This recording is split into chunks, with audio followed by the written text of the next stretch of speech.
देखिए सवाल आपने एक पूछा, पिछले साल कई सवाल पूछे गए थे जेली से कि भाई चल क्या रहा है आपकी टीम के साथ। इस साल एक नई टीम के साथ उतरे जंग के मैदान में और मेजी क्या परफॉर्मेंस डिलीवर किया है इन्होंने अपनी ट्रू रिपर्स की लाइनअप के साथ। देखिए मजेदार ये परफॉर्मेंस रहा है, क्योंकि जैसे हमने केवल लमाओं को खेलते हुए देखा है, जिनसे जिस लय में मौजूद है, बहुत बढ़िया तरीके से ट्रू रिपर्स को चाहते हैं जीता जाए उस ट्रॉफी को।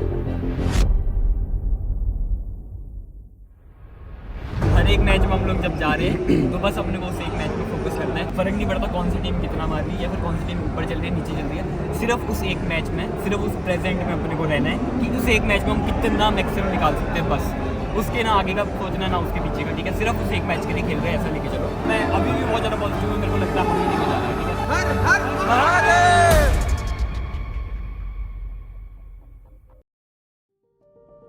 जब ESL खत्म हुआ था तो उसके बाद BGS अगला इवेंट था, मेन मेजर इवेंट जो हम लोग के लिए था। उस टाइम पे हम लोग का माइंडसेट यही था कि जैसा जो गलती हम लोगों ने ESL में करी है वो दोहरानी नहीं है, नॉर्मल गेम खेलना है और लाइक थ्रोज कम करने हैं, कुछ थ्रो ज़्यादा हुए थे हमारे ESL के अंदर।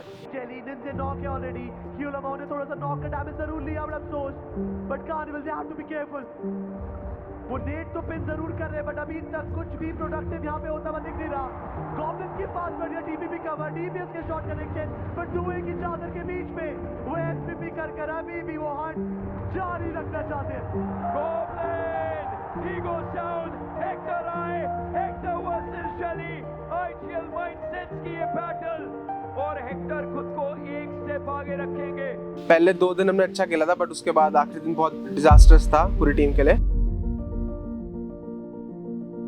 ESL एंड होने के बाद हमारी टीम में मतलब बहुत चेंजेस और डिस्कशन हुआ कि मतलब BGS में मतलब वो चीज़ रिपीट नहीं होना। सो ESL के बाद हम लोग टीम जेली के नाम से ESL खेले थे एंड उसके बाद बहुत ज़्यादा क्लियर था। जो मेरे 3 प्लेयर्स भी थे वो भी पहली बार एंड्रॉइड पे खेल के आए थे एंड ESL में हम लोग एंड्रॉइड पे प्रैक्टिस कर लिए थे और मैं भी कॉन्फिडेंट था काफ़ी कि BGS से पहले हमारी टीम रेडी है उस स्टेज पे जाके नए डिवाइसेस पे जल्दी से अडेप्ट करके डोमिनेट करने के लिए।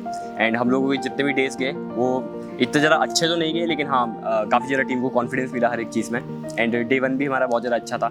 सो वही था कि माइंडसेट बहुत ज़्यादा क्लियर था हम लोगों का कि वहाँ पे जाके हमको डोमिनेट ही करना है। तो आफ्टर ESL लैन वी डिसाइडेड कि हमारा जो अप्रोच है जॉन टेकिंग का वो थोड़ा डिफेंसिव था, पैसिव था और हमें जॉन के अंदर अग्रेसिव पोजीशंस नहीं मिल पा रही थी। तो हमने उस पर काम करा, इंडिविजुअल प्लेयर्स की जो मिस्टेक्स थी उस पर काम करा और उसके बाद हम BGS के लिए प्रिपेयर करने लग गए। डे 1 बहुत ज़्यादा पॉजिटिव था हम लोगों के थोड़े मैचेस थ्रो भी हुए, लेकिन उसके बाद भी जब डे 1 एंड हुआ तो हम लोग शायद 4th पोजीशन में बैठे थे। आप देखिए उनकी तरफ से हम एग्रेशन देख पाएंगे, वो क्लोज फाइट की ओर जाते हुए चली, वो ग्रेनेड वहाँ पे कुक कर रहे, क्या वो कनेक्शन बना पाएगा? प्लेयर ने डिसाइड किया आगे जाके जवाब देंगे, चले कुछ भी नहीं कर पाए, एक जंप एक नॉक, दूसरा जंप दूसरा नॉक हमें यहाँ पे तो देखने को मिल जाएगा। निंजे क्या इस फाइट को वो संभाल पाएंगे क्योंकि बहुत ज्यादा ओपन में मॉली डैमेज टू रिपोर्ट संभाल लिया, लेकिन ज्यादा देर तक नहीं, उन्हें भी इस मैच से हम बाहर होते हुए देख पाएंगे। एंड मतलब ऐसा रहता ना कि टीम में हमारे भले मैचेस थ्रो हुए हो लेकिन एक भी बंदा ऐसा अंडर कॉन्फिडेंट नहीं था, डिमोटिवेटेड नहीं था। सब लोग पॉजिटिव माइंडसेट के साथ चल रहे थे कि कल वापस कम बैक करके टॉप पे आ जाएंगे।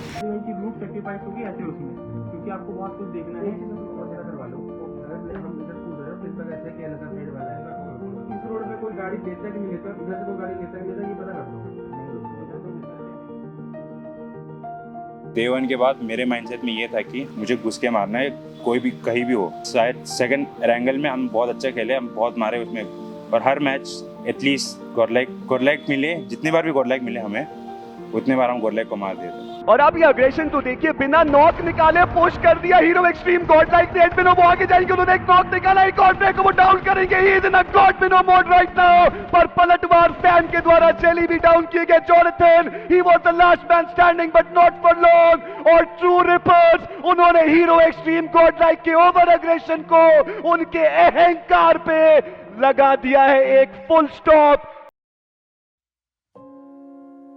जैसे कि ESL के लास्ट दिन में जैसे हमारे कुछ मैचेस जहाँ में हमारे 0 पॉइंटर गए थे फर्स्ट सेकंड मैच, जिसमें हम लोग को मोमेंटम चाहिए था मोस्टली जीतने के लिए।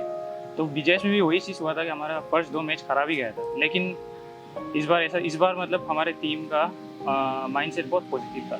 लास्ट टाइम से ESL से बहुत अच्छा था हमारे टीम का माइंडसेट। इस पे हमारा फर्स्ट 2 गेम खराब जाने के बाद भी टीम का मोरल डाउन नहीं हुआ। हमें फिर भी हमें लगा था कि हम जीत सकते हैं। अभी भी हम कंपटीशन पे है हर एक चीज़। Throughout the event 5th पे ही रहे, 2 दिन तक ही 5th पे रहे, बट थर्ड डे में हम लोग का पॉजिटिव अप्रोच था कि हम लोग जीत सकते थे बिकॉज 19 पॉइंट की लीड थी। जितना मैं एक्सपेक्ट कर रहा था #1 का कट ऑफ उससे थोड़ा ज़्यादा ही गया, पर स्टिल जो हम सोच रहे थे कि हम डे 2 में 60-65 पॉइंट्स निकालें वो नहीं निकाल पाए। रीजन इसके बहुत सारे थे, सिचुएशंस भी ऐसी थी, पर मैं सिचुएशन को ब्लेम नहीं करता कभी। हम बेटर कर सकते थे और वही चीज़ें हमने अभी नोट करी हैं, इस पर हम फिर से काम करेंगे। डे 3 जो था वो हमें मैच 1 मैच 2 में मोमेंटम बिल्कुल नहीं मिल पाया।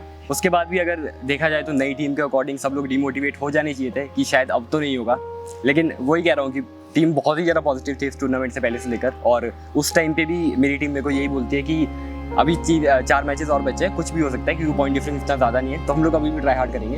एंड फिर उसका नेक्स्ट मैच आता है सैनॉक में हम लोग चिकन तक जाते हैं। मतलब ये किस्मत में नहीं था मेरे हिसाब से हमारे चिकन, क्योंकि हम लोग एंड में हील बैटल तक जाते हैं और इवेंचुअली हमारी टीम उस मैच को जीतना चाहिए थी, लेकिन लकीली नीचे वाला जो भी टीममेट रहता है दूसरी टीम का, उसकी थोड़ी सी हेल्थ ज़्यादा होती है।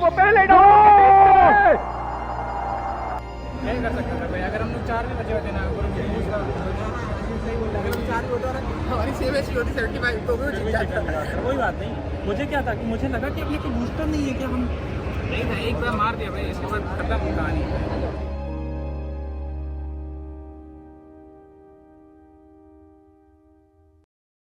ESL और BGS के रिजल्ट को देखने के बाद मेरे हिसाब से हमारा नेक्स्ट इवेंट और अच्छा जाना चाहिए, क्योंकि ESL में जिस तरह से हमारा लास्ट डे गया था BGS में नहीं गया। अभी थ्रू आउट टूर्नामेंट आप लोगों ने बहुत सपोर्ट करा हमें, आपके बेस्ट जैसे हमें बहुत मोटिवेट रखते हैं और ट्रस्ट में ये चीज़ें हमें बेटर परफॉर्म करने के लिए भी मोटिवेट करती हैं। जितना भी हमने करा आई नो उससे हम बेटर कर सकते थे, आपकी एक्सपेक्टेशंस भी हमसे बहुत बेटर रही होंगी करने की, पर फ्यूचर में हम 100% ट्राई करेंगे आपको और बेटर रिजल्ट प्रोड्यूस करके दें। नेक्स्ट टाइम जब भी हम लोग जाएंगे इसी पॉजिटिव माइंडसेट के साथ जाएंगे कि नेक्स्ट टाइम एटलीस्ट पोडियम तो हम लोग लेके आए। जीतने की पूरी ट्राई करेंगे, लेकिन ट्राई करेंगे कि एटलीस्ट पोडियम तो आ ही रहा है अपना।